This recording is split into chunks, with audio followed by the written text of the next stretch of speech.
जय श्री राम दोस्तों, आप सभी लोगों को तो पता ही होगा महाभारत युद्ध में प्रभु श्री कृष्ण ने प्रण लिया था कि अस्त्र नहीं पकड़ेंगे।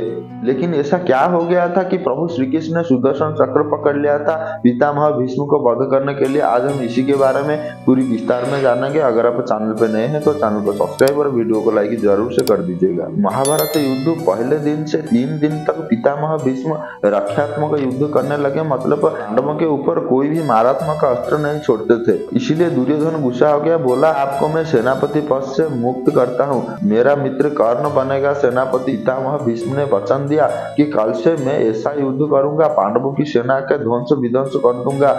ऐसा युद्ध कभी नहीं होगा, ये संसार देखेगा कल कैसा युद्ध होता है। तो जब 4 नंबर की दिन की युद्ध हुई तो पितामह भीष्म ने पांडवों की सेना पे ध्वंस विध्वंस मचाने लगे। पांडवों ने देखकर आश्चर्य हो गए कि ये क्या हो रहा है, ऐसे ही अगर चलता रहा तो हमारी सेना का तो सर्वनाश हो जाएगा, हम तो अपराध स्वीकार करना पड़ेगा। लेकिन पितामह भीष्म के सामने कोई भी पांडव नहीं टिक पाता था। ऐसे पितामह भीष्म पांडवों की सैन्य को ध्वंस विध्वंस करते करते 9 दिन जब हो गया, प्रभु श्री कृष्ण 9 दिन तक बर्दाश्त करते रहे कि पांडवों के ऊपर अत्याचार पितामह भीष्म कर रहे हैं, धर्म स्थापना के रास्ते पर आ रहे हैं पितामह भीष्म। जब 9 दिन हुआ, पितामह भीष्म ने सारे पांडवों को आघात कर चुके थे। जब अर्जुन के हाथ पे बाण लगा तो तभी प्रभु श्री कृष्ण बहुत गुस्से में आ गए और रथ से उतर गए और एक रथ का पहिया जो नीचे पड़ा था उसे पकड़कर बोले, तुम्हारा अंत टाइम हो गया, तुम धर्म स्थापना के आड़े आ रहे हो, तुम्हारा वध सुनिश्चित है। मैं आज वासुदेव कृष्ण नहीं हूँ, मैं ही सत्य हूँ, मैं ही धर्म हूँ, मैं ही परम ब्रह्म हूँ।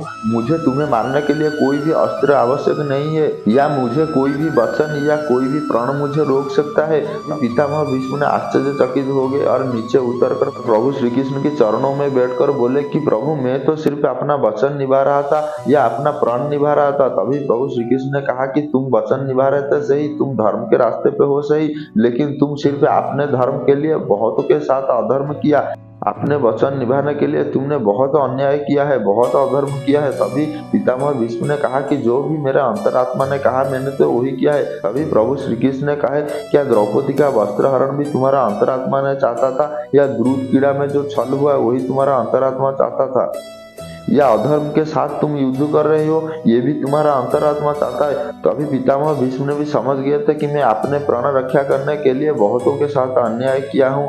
और पितामह भीष्म प्रभु श्री कृष्ण को बोले कि प्रभु अब मार्ग दिखाइए। तभी प्रभु श्री कृष्ण बोले कि एक ही मार्ग है, तुम अपना अस्त्र त्याग दो और अपना प्राण का त्याग करो। पितामह भीष्म ने कहा था कि ठीक है प्रभु, अगर मैं धर्म स्थापना के रास्ते पे आ रहा हूँ तो मेरा वध कर दीजिए आप। तभी प्रभु श्री कृष्ण ने कहा कि अगर तुम्हारी यही इच्छा है तो यही सही। और प्रभु श्री कृष्ण आगे बढ़ ही रहे थे तो तभी अर्जुन ने आकर प्रभु श्री कृष्ण के चरण पकड़ लिए और बोले कि प्रभु आपको मैं ऐसा नहीं करने दूंगा, आप अपना वचन कैसे तोड़ सकते हैं, ये संसार आपको क्या कहेगा, आपके ऊपर कलंक नहीं लगने दूंगा। मैं वचन देता हूँ आपको कि मैं पितामह भीष्म का वध करूंगा, मेरा शरीर की आखिरी बूंद रक्त समाप्त होने तक मैं युद्ध करूंगा, आप कृपया चक्र छोड़ दीजिए। तभी प्रभु श्री कृष्ण ने चक्र को त्याग किया था। अभी पितामह भीष्म ने कहा कि शायद ही आपके हाथ मोक्ष प्राप्त करना मेरे भाग्य में नहीं था। तभी प्रभु श्री कृष्ण ने कहा कि मैं तो अर्जुन को ये दिखाना चाहता था कि किसी का भी वध असंभव नहीं है, आपका भी वध संभव है, लेकिन प्रयास करना चाहिए। अर्जुन समझ गए थे और पितामह भीष्म और अर्जुन के बीच फिर युद्ध हुआ था। अब आपको पता चला कि प्रभु श्री कृष्ण कैसे पितामह भीष्म का